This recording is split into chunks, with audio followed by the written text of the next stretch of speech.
Bali, nandito na kami guys sa eto yata, sabi ni Majoy ha, eto daw ang pinakaunang Christmas market dito sa buong Germany. And ito daw yung pinaka-old Christmas market. Itong place na to. So papakita ko siya sa inyo sa kabilang side in 3, 2, 1. So ayan yung pinaka-itsura niya. Grabe guys, sobrang ganda ng register niya sa mata ko. Alam mo yun, medyo may pagkapaskong Pinoy yung feels.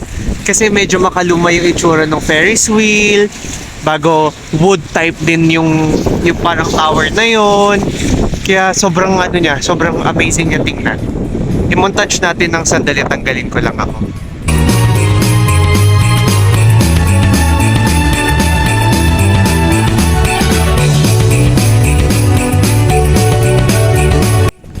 Alam nyo guys, sobrang ganda sana dito kung hindi lang umuulan.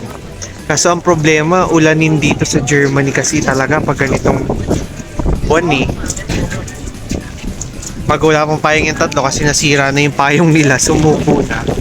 Actually, mostly, yun din naman yung mga content nung binibenta nila. Pero mas thematic yung bawat stalls. Tingnan mo yung itsura ng bawat stalls kung gaano kagaganda. And hindi lang siya basta-basta, parang napaghandaan maigi. Kaya sobrang ganda niya tingnan. Tulad niyan. Oh. Yung doon sa katabi noon. Tsaka itong bilihan yata to ng mga sausage. Tingnan naman kung gaano kaganda yan, oh. 'Di ba? Kaya sobrang okay talaga ng mga design. Ito yata yung pinakamagandang Christmas market na napuntahan ko dito. Guys, kung may mga parts na medyo dull, pagpasensyahan nyo na kasi sinasalpak ko lang lahat then upload para up to date pa rin kayo up until now. Bumibili lang sila ng tungko ata ulit yan. Then ako naman, naglilibot-libot lang para makakakuha tayo ng extra more contents. Pero grabe, sobrang ganda ng mga ng mga designs. Oh. Sobrang palaban lahat. Hindi ka madedehado. So now, ang plano ko is bumili na ng makakain kasi this will be our last Christmas market here.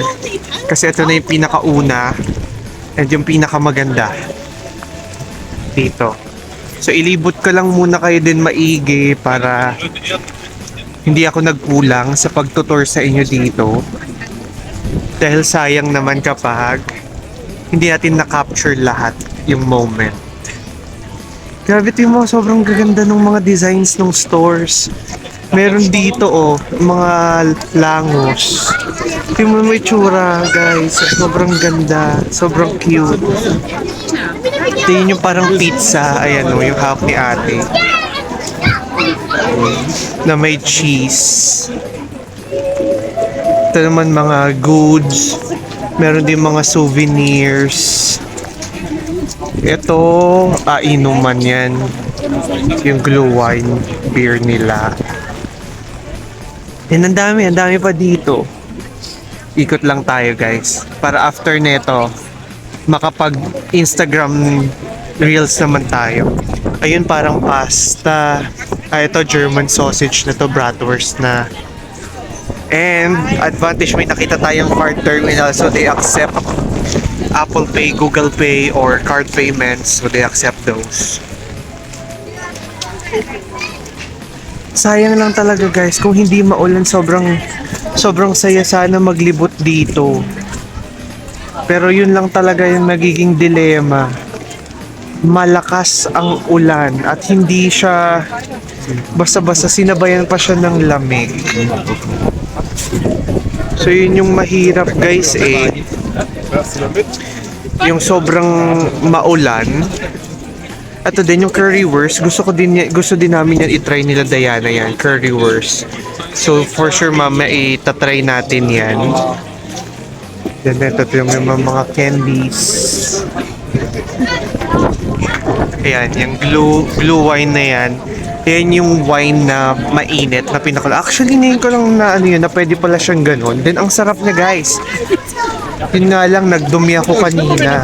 So feeling ko talaga sa wine yun. Kasi I have been drinking beer since the first day we arrived. Pero hindi kami hindi naman ako nagdumi. Kaya yun lang. So ito guys, cut ko na muna din. My day na lang muna ako sa Instagram. Bali napadpad kami dito sa grilled pork shinken. I don't know if I pronounce it correctly. Pero yung piniprepare nila sa bun. Then merong grilled pork silang nakalagay. Ayan yung itsura. Pakita mo, Dayan. Yeah, shinken pero pork yan. Dapat grilled porken. Hindi shinken. Gapo ni Kuya. Hello po. Hello po. Hello. Ganun dapat. Hello. Si Micah. Lord, maawa ka na. Patigilin mo naman po yung ulan. Let us enjoy this night, please. Yan. So, ang ginagawa namin guys, para marami kaming makain at marami kaming mabanggit sa inyo sa vlog, bumibili kami ng isa, din lahat kami tumitikim. Ganun yung ginagawa namin. Alak lang kami nagtagi-isa-isa. Pero mostly ng food, share kami. So, tikman natin. Wait lang. Ayan, tikman natin.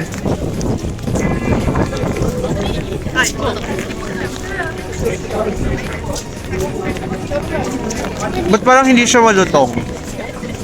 Paluto mo pa. Ano yung gulay? Ano yun? Ano? Sibuyas, tas lettuce, or No, it tastes different. Tikman mo nga tapos sa review mo ano yung Kalasa taste siya. different. Alam mo ito, ang makakompare ko dito, yung kinain natin sa Scotland. Haggis? No. Guys, Yung favorite po ni Harvey yung haggis. Hindi, ayak. Yung pulled pork.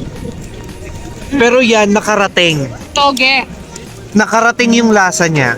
Okay. Yung sa UK, hindi. Toge nga oh. Toge.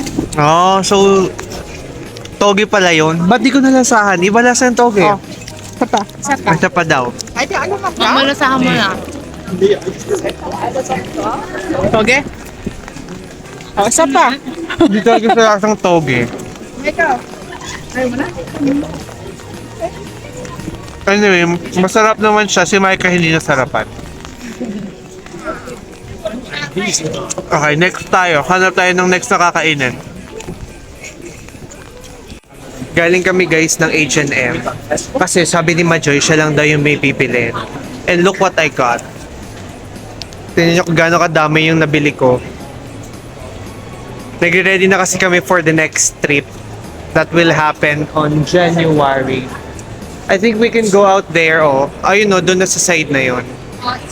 So, ito yung pinaka-mall nila, guys. Para siyang SM. Yeah, to be exact. Mukha siyang SM yung datingan niya. So, ngayon, maghahanap na lang kami ng tram pa uwi and that's basically it for today. Bukas na ulit kami gagala. Sadly, guys, during our whole stay, and I think tomorrow ay mag-uulan pa rin. Walang araw na hindi umulan. Ang advantage lang when you come here in Germany during Christmas season is may mga Christmas markets dito and sobrang ganda ng theme talaga. Yung pagka-Christmassy talaga ng yung feels, mararamdaman mo talaga. Pero yun lang ang disadvantage ay sobrang maulan. So you better check kung kailan nyo talaga gustong pumunta and ano talaga yung gusto nyong gawin. And then, siguro from some other countries, ganun din naman. May pros and cons. Pero isa to sa mga pinakamagandang country na napuntahan ko na maganda ang celebration for Christmas. I haven't been to anywhere aside from UK na doon ako talaga magpapasko. Pero maganda ang gayak nila dito. Oh, uy guys, nag-snow. Oh, pakita ko na sa inyo.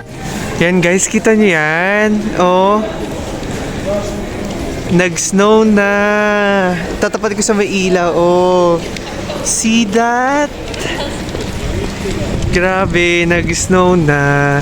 Hopefully bukas mas makapal para makapaglaro tayo maigi sa snow. Si Micah first time, no?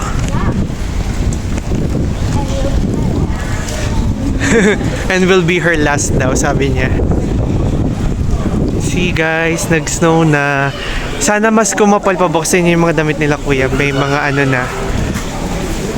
Okay, ilipat ko sa akin para makita nyo din ah. Ayan guys, kaso mali. Oh, see? Snow is snow. Sakit tomorrow. See guys, tingnan nyo. Oh. Yung mga snow sa mukha. Hindi masaya maglaro ng snow guys ha. Masaya lang yan sa umpisa. Pero pag nagtagal-tagal yan, hindi yan maganda sa ano. Hindi siya maganda sa ano, sa paglalakad kasi sobrang putik niyan pag inalusaw. Ayan o. See? Kamay na. So yun guys, pauwi na kami. Kakat ko na yung video kasi mababasa na yung phone. So if ever guys na nagustuhan niyo yung video, do not forget to like, comment, share, and subscribe. And please hit the notification bell for you to be updated on our latest uploads. Maraming salamat guys sa pagsama sa amin dito sa Germany. And see you again sa ating next Germany vlog. Bye-bye!